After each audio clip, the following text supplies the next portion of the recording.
Hello, hello, friends. Happy Monday. So, this week we start back up co-ops, we start back up with dance, we start back up with all things. So, on to the busy season of life. So, tonight is dance, and that means that my daughter dances right around dinner time.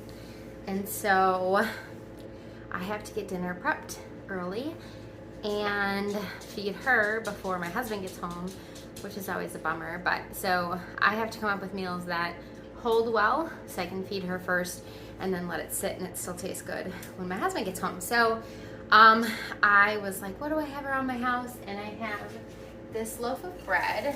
When I did a Costco haul a couple weeks ago, 2 weeks ago I think, I'd gotten a double pack of this bread and we just didn't go through it.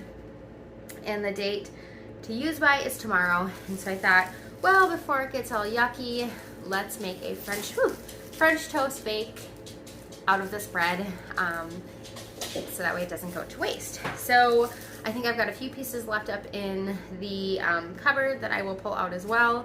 And I'm just gonna chop these all into pieces, and then I will show you what we're gonna do for the rest of the French toast casserole. So let's go. I just simply cut the bread into bite-sized pieces. I even use the heel because once everything is absorbed, you can't tell the difference.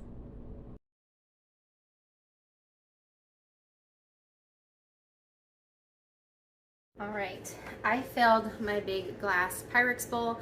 I do have a few pieces of bread left. I will say in total I probably used about a pound of bread. I've done this with like the cinnamon swirl breads, or I've also used like the gingerbread ones that Aldi will get during Christmas time. So really any kind of bread. If you were using just regular bread, you'll probably need a little more. These bread slices were a little thicker, not quite Texas toast thick, but definitely thicker than a traditional sandwich loaf. So I went ahead and just filled this up, like I said, about a pound of bread. Next we are going to get the egg filling ready, and I'm going to do like I'm going to put in the bottom of the pan, I'm going to put a pecan, brown sugar, butter, maple syrup kind of mixture on the bottom. Put this in and then put the eggs over the top. It's walnuts.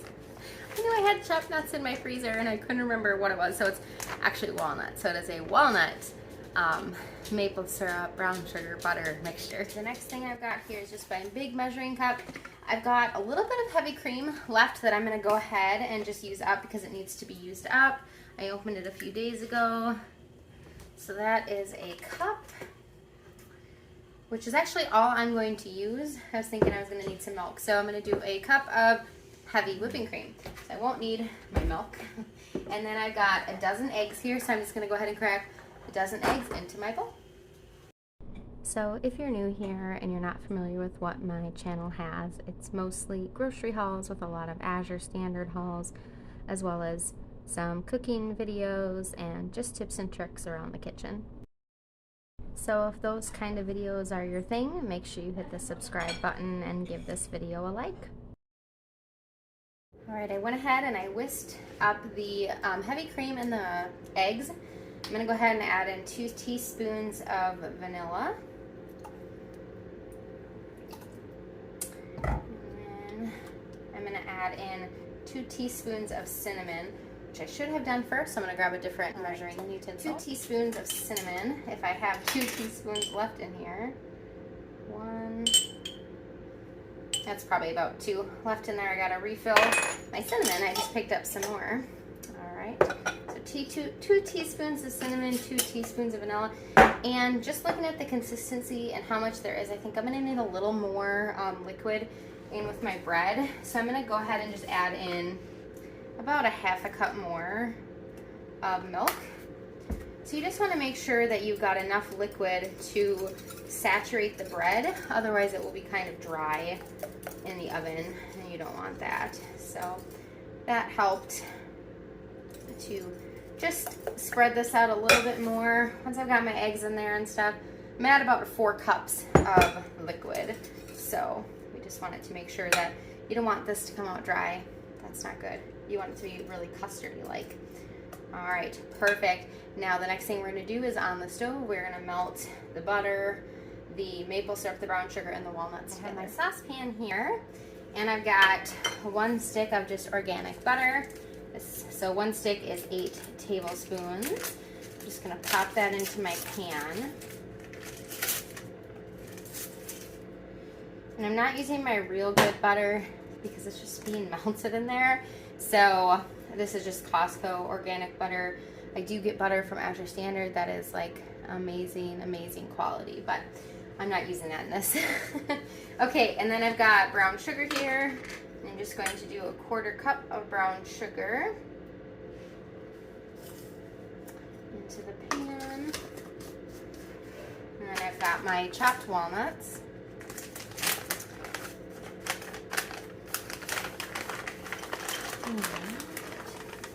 Let's see, 1/4 cup and a 1/2 cup. So a 1/2 cup of chopped walnuts. My phone's telling me it's low storage. I'm making sure it's not turned off on me. Need to get rid of some stuff. Okay, then the next thing I'm gonna do is a 1/2 cup of pure maple syrup. I get this one at Costco. If you haven't tried the Costco syrup, you really should. It's just organic, pure maple syrup. It's really good. And it's like 13 bucks for this container, which is a really good deal for pure maple syrup. So if you don't have access to local maple syrup, this is a really good option. All right, I've got that in there, and I'm just going to let this all melt together and get a little bubbly. And then while this is melting, I'm gonna dig out my 9x13 pan. While this is melting and cooking away, I'm gonna go ahead and take my bowl of bread pieces, and I'm gonna dump my egg mixture over it now, just to let it start absorbing all of that delicious custardy goodness. And then I'm just gonna try to push it down into the egg mixture to let it all get absorbed, and make sure every piece of bread has some of that egg mixture with it. Could have grabbed a different utensil, but you know. All right, so I'm just gonna let this all sit here and just absorb all that flavor. My 9x13 pan here, and I'm just gonna go ahead and spray it with some avocado oil spray, just so that way, hopefully, nothing will stick to my pan with all of this ooey gooey goodness. This is still melting away, so I'm just gonna keep at it, and I will show you when I dump it into the pan.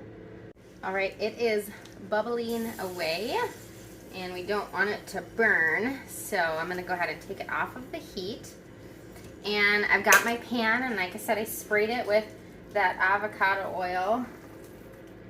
I'm just gonna dump this in the bottom of that pan. I'm gonna use my spatula and just kind of make sure I get the walnuts everywhere, because they kind of all clump together in the middle there.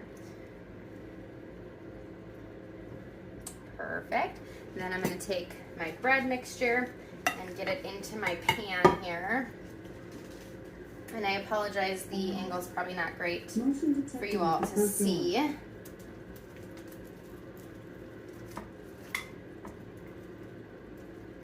Perfect. All right. And they were all really absorbed well in that, the bread absorbed the egg mixture. Hold on, bud. Wyatt, hold on. I'm doing a video. All right. Perfect. So that is just like that. You can see the gooiness on the bottom. That's perfect. My oven just finished preheating to 375. I'm going to pop this in there. I'm going to check it at about a half an hour and see how it's doing, and if it needs to be in there longer, which I think it's probably going to take about 45 minutes to an hour, but I'm not exactly sure, so I'm just going to keep checking it. This is literally something I'm making up as I'm doing it. So let's pop this in the oven, and I'll show you guys when it's done. We are at the half-hour mark, and you can see it's still a little gooey, so I'm going to go ahead and pop it back in there for another 10 minutes. And then this was about 48 minutes or so, and there's some good pushback on it. I can feel that it's not mushy, so I'm gonna let this sit for about 15 minutes. So I'll make some eggs to go along the side, and then we will eat.